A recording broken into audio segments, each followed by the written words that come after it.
Halo, Jemaat GPI Kristus Pencipta. Bertemu lagi dengan kami, Finly dan juga Jedit di Disciple TV. Ya. Kebetulan Disciple TV sudah memasuki usia ke 100 episode. Jadi 100 lebih loh. 100 lebih, tepuk tangan buat tim Disciple TV.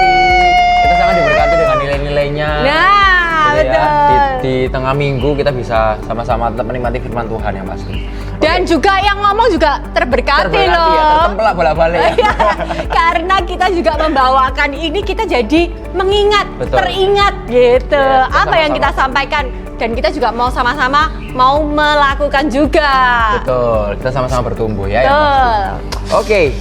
Ya, jadi 2 minggu lalu kita sudah belajar mengenai tanda-tanda kalau kita ini sehat mental. Sehat mental. Nah, jadi ada 8 tanda yang kita miliki ketika kita itu sehat mental.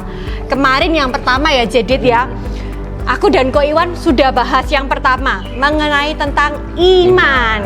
Lalu tanda kedua bahwa kita ini sehat mental yang sesungguhnya ya di 2 Petrus 1 ayat 3 sampai 8.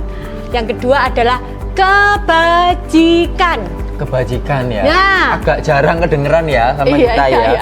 Jadi jarang terdengar di kehidupan kita sehari-hari.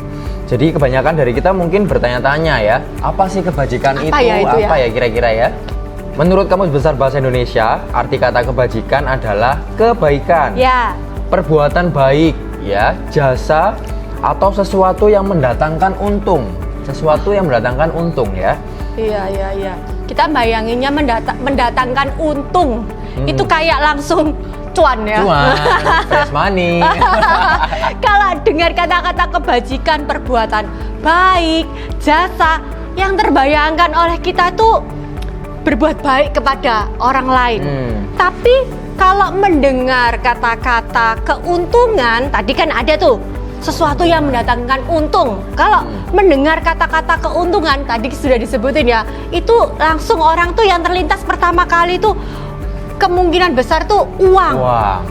Atau manfaat apa yang bisa kita nikmati untuk diri sendiri. Keuntungan buat diri kita sendiri, kayak gitu ya, kira-kira. Jadinya bertentangan ya, agak bertentangan, kontradiksi ya. Iya ya. Nah, apa Gimana? bisa mementingkan orang lain sambil kepentingan diri kita sendiri itu juga terpenuhi, bahkan melimpah? Wah. Bisa nggak ya kira-kira? Jawabannya bisa. Ya.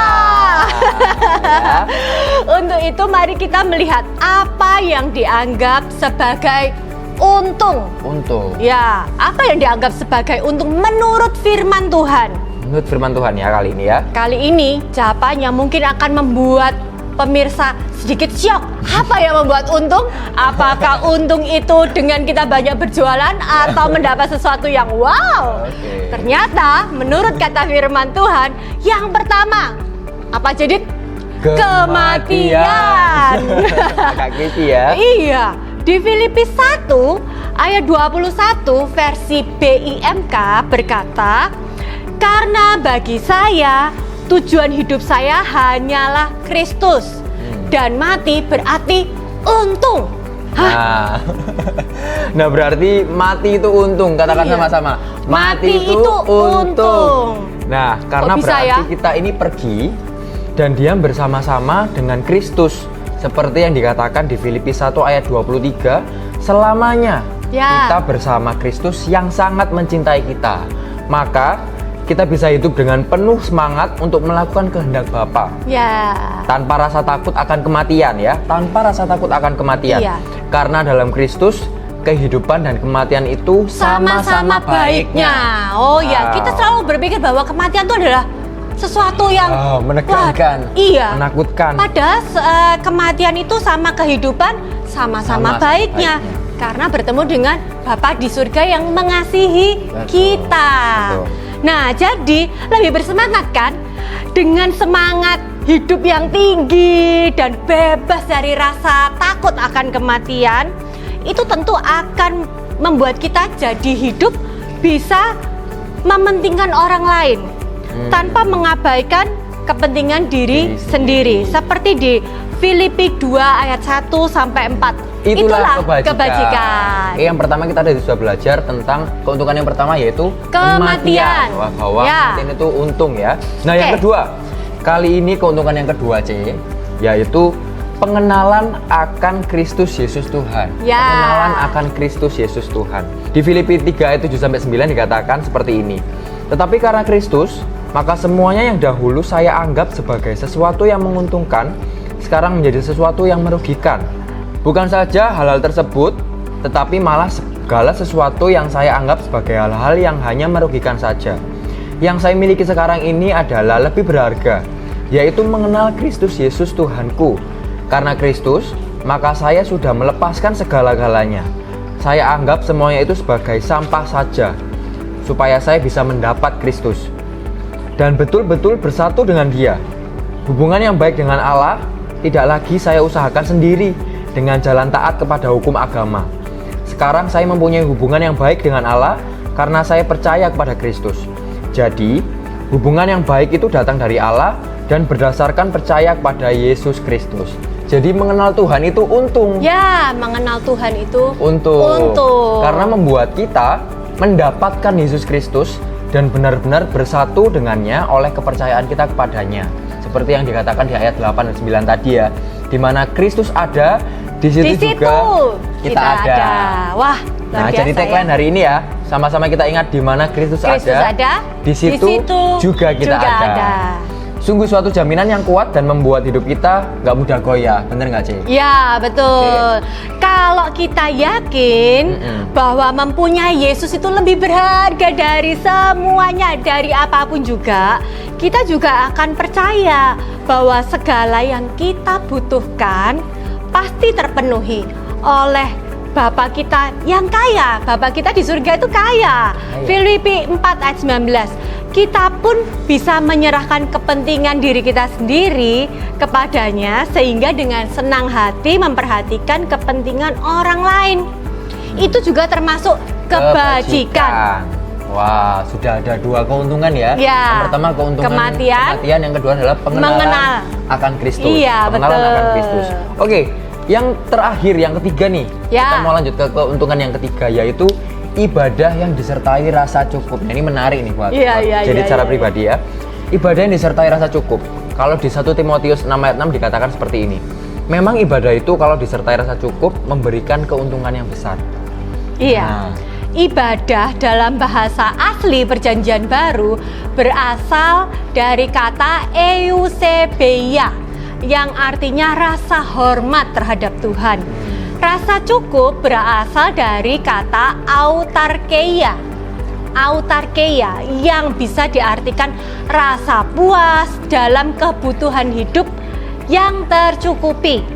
Jadi, ibadah yang disertai rasa cukup itu memberi keuntungan, membuat kita untung.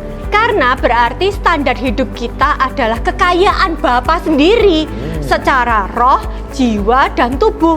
Bukan hanya kaya secara keuangan, kaya secara materi, sehingga kita puas dan kita mudah bersyukur, tidak menuntut, tidak iri kepada siapapun karena kita melihat, oh iya ya, karena aku nih ketika aku beribadah aku merasa puas, cukup. Nah, kadang kan mikirnya tuh kayak materi ya. Coba dilanjut. Gimana jadi? Nah, kita akan untung kalau rasa hormat kita kepada Tuhan itu tidak terlepas dari rasa puas dan syukur kepadanya. Itu tadi ya. Betul. Nah, kalau dalam hal keuangan dan materi, cukup menurut firman Tuhan adalah seperti dikatakan dalam 1 Timotius 6 ayat 8. Asal ada makanan dan pakaian cukuplah. Sayangnya selama ini arti cukup ya, menurut dunia itu apa coba? Bisa kita sebutkan? Ayo coba disebutin arti kata cukup menurut dunia. Kepemilikan uang, berapa banyak nggak uangnya yang disaldo? Cukup aset 2M cukup. Cukup 2M. Cukup punya mobil merek apa? Cukup punya mobil berapa banyak? Apalagi coba disebutin. Bisa cukuplah liburan pergi kemana ya? Ke Swiss. Itu cukup Tuhan. Cukup Tuhan kalau aku bisa liburan yang seperti itu, atau cukup Tuhan kalau aku punya mobil yang seperti ini, atau cukup Tuhan kalau aku tuh punya rumah sebesar ini. Standarnya cukup tinggi ya berarti. Iya, cukup kalau Standarnya punya tinggi. sudah punya rumah, masih punya rumah lagi itu artinya baru cukup. Kalau Itu menurut kata dunia ya. dunia, Betul. betul. Nah, pantes sih kita Iya. itu susah bersyukur Iya, betul. atas berkat Tuhan yang sehari-hari kita terima dan sering mengejar standar hidup materialistis. Jadi yang dicari tentang harta, tentang material, Iya, tentang semakin uang. lama- Materialnya bukan bata, batu, semen.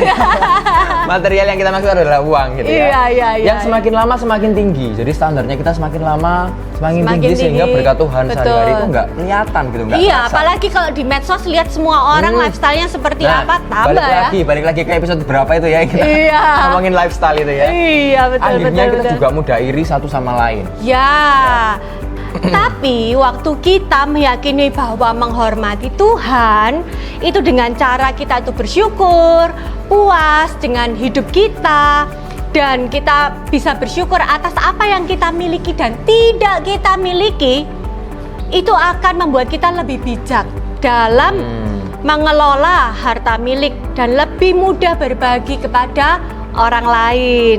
Itulah kebajikan yang Tuhan ingin kita miliki. Oke. Sekarang kita semua sudah paham ya, sudah satu frekuensi nih. Ya. Kenapa hal kebajikan ini merupakan salah satu tanda bahwa kita Iya. benar-benar sehat mental. Sehat mental, Ya. betul. Ya, siap menghadapi kematian, memiliki dan menjadikan Yesus sebagai harta yang paling berharga, serta merasa puas dan bersyukur karena menghormati Tuhan akan membebaskan diri kita dari kecemasan, ketakutan, penyesalan, agresivitas, dan berbagai masalah mental lainnya. Nah, singkat kata, Disciple TV hari ini dapat disimpulkan dalam kalimat ini. Mari kita melakukan segala hal sebaik-baiknya seakan-akan hari ini adalah hari terakhir kita Ya. hidup di dunia ini. Karena Tuhan sudah lebih dulu berbuat baik kepada kita. Dan seperti untuk Tuhan.